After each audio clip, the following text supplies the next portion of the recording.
현재 이탈리아 로마에서 열리는 G20 때문에 전세계 정상들이 하나둘씩 모여들고 있는 상황입니다. 31일까지 이틀 여정으로 열리는 이번 회의는 2년 만에 열리는 대면 회의입니다. 작년에는 팬데믹이 있었고 이제 전세계 백신 접종률도 대폭 올라가 전격 오프라인 미팅이 성사된 것입니다. 이번 G20에서는 기후변화에 대응, 팬데믹 위기 극복, 에너지 위기 해소 등에 대해 논의할 예정입니다. 하지만 여전히 중국의 시진핑 국가주석, 블라드미르 푸틴 러시아 대통령, 기시다 후미오 일본 총리 등은 자국에 남아 화상으로 회의에 참석해서 100% 온전하게 미팅이 진행되지는 않을 것으로 보입니다. 그런데 일본에서는 이번 G20에서 한국에 대해서 유독 신경을 쓰는 모습을 지속적으로 보이고 있습니다. 가령 G20에서 혹시 한일 간의 정상회담이 열릴 것인가에 대한 기대가 사라졌다는 등의 말이 나오는데요. 일본 복수의 채널은 한국에서 일본 측에 G20에서 만나길 희망했다는 취지의 발언을 전한 바 있습니다. 또한 기시다 총리가 처음으로 대면 국제 무대에서 한국 대통령과 어떤 모습을 보일지가 기대되는 것이었죠. 그런데 한일 간의 이번 G20 회담은 다른 나라와는 사뭇 다른 의미로 특히나 이렇게 서로 신경 쓰는 이유가 있다고 합니다. 2년 전에 100% 대면 회담으로 열린 일본의 오사카 G20 때 한국과 일본은 최악의 외교 관계를 보여준 바 있습니다. 아베 총리는 다른 나라와는 대부분 정상회담을 했지만 한국과는 정상회담을 하지 않을 정도로 냉랭했습니다. 또한 당시 G20 회담 이후에 트럼프 대통령은 한국에 와서 북한의 김정은 위원장과 깜짝 회담을 가졌습니다. 당시 전 세계가 오사카 G20는 곧바로 잊어버리고 세계의 중심이 한국으로 옮기는 효과도 있었습니다. 일본은 남북미 간의 대화에 전혀 끼일 수도 없었으며 말 그대로 재팬 패싱이 등장한 국면이었습니다. 당시 외신들은 오사카는 잊혀지고 남북미 판문점 회담만이 주목받고 있다고 일본을 당황하게 했습니다. 트럼프는 오사카 G20가 끝나자마자 느닷없이 김정은 위원장을 판문점에서 만나길 원한다고 했으며 그때까지만 해도 많은 사람들은 트럼프 대통령이 일종의 쇼맨십을 연출한다며 만남이 불가능하다고 봤습니다. 그도 그럴 것이 2019년 2월에 하노이 회담이 뜻밖의 결렬되면서 남북미 분위기가 매우 안 좋았기에 트럼프 대통령이 그렇게 말한다고 할지라도 북한이 응한다는 것은 매우 낮은 가능성이었기 때문입니다. 하지만 예상을 깨고 판문점에 진짜로 김정은 위원장이 나타났고 전세계를 놀라게 하는 사건이 나온 것입니다.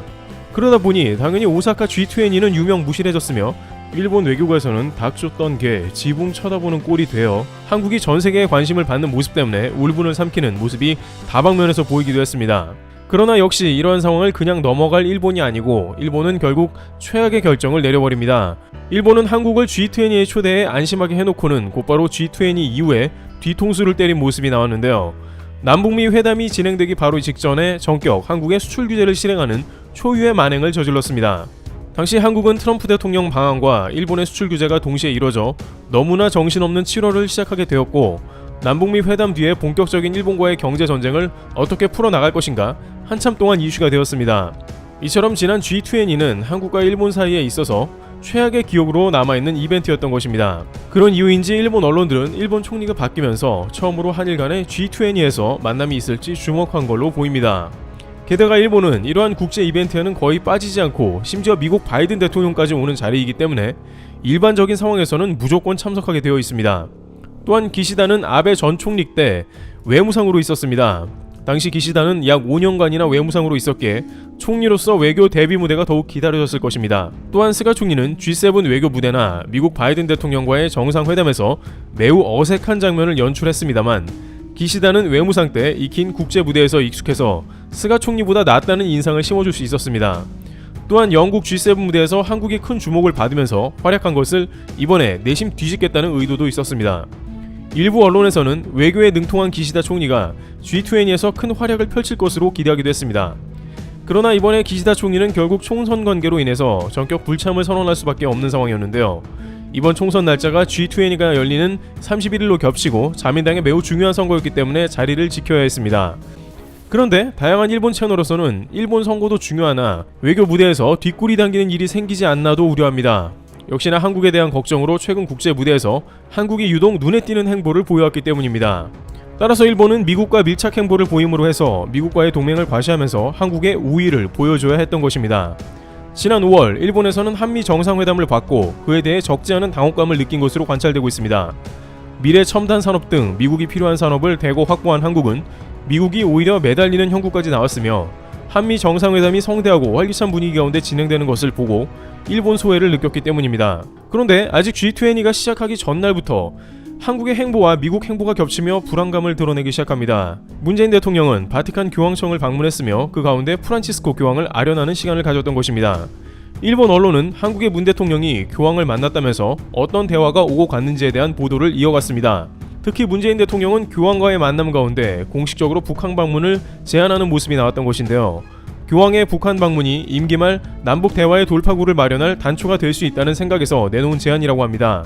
문 대통령은 이날 교황궁에서 프란치스코 교황과 배석자 없는 단독 면담을 하며 교황님께 기회가 돼 북한을 방문해 주신다면 한반도 평화의 모멘텀이 될 것이라며 한국인들이 큰 기대를 갖고 있다는 언급을 했다고 박경미 청와대 대변인이 서면 브리핑에서 전했습니다.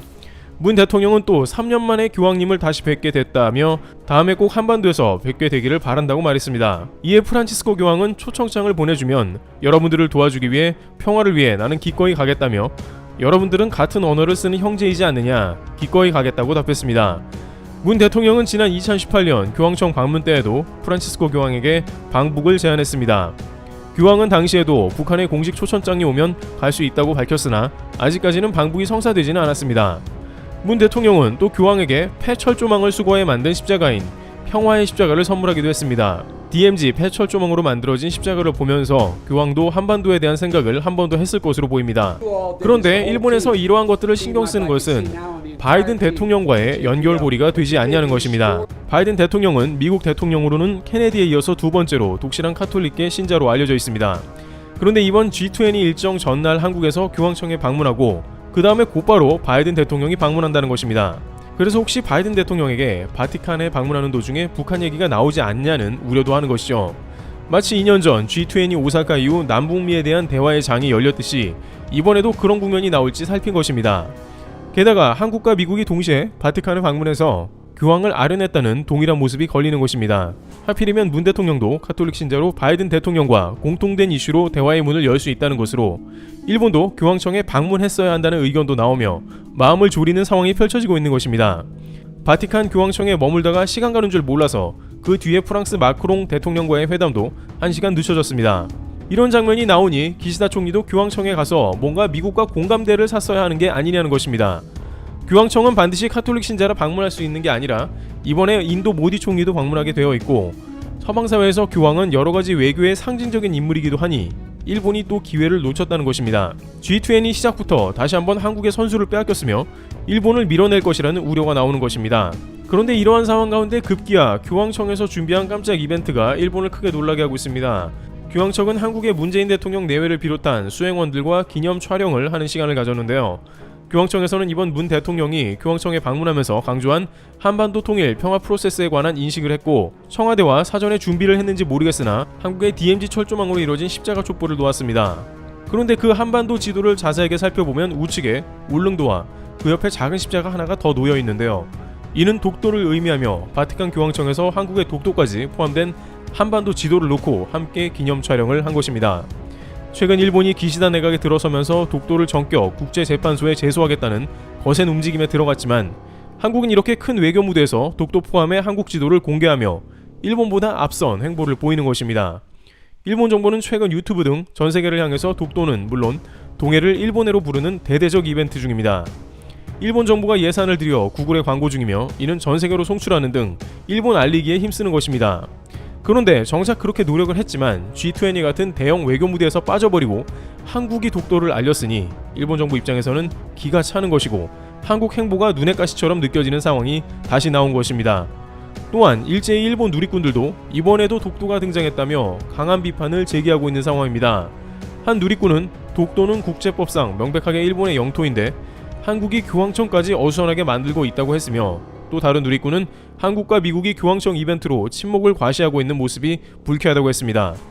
일각에서는 기시다 총리가 너무 급하게 중의원을 해산하고 이번 G20를 넘긴 것은 외교 실수라는 지적도 이어집니다. 자신의 지지율을 빠르게 높이기 위해서 총리가 된 이후 가장 빠르게 의원을 해산한 게 좋지 않았다는 것입니다. 게다가 쿼드 멤버가 모두 참여하는데 일본만 빠져있으며 최근 파이브아이즈 가입 제안을 받은 한국은 참여해서 G20 첫날부터 미국과 똑같이 합을 맞추고 또한 당연히 G20 중간에 한미 정상회담까지 가질 것이 자명해지면서 일본은 큰 부담을 느낀다는 소식이 들려옵니다. 또 한국에 밀렸다는 탄식이 나오는 것입니다. 이와 같이 한국은 이탈리아의 G20가 시작되기 이전부터 전 세계에 관심을 받고 독도도 알리는 모습입니다. 이렇게 국제 무대에서 관심을 받는 한국을 보고 일본은 크게 좌절하는 국면이 등장하고 있습니다. 테러블TV였습니다. 감사합니다.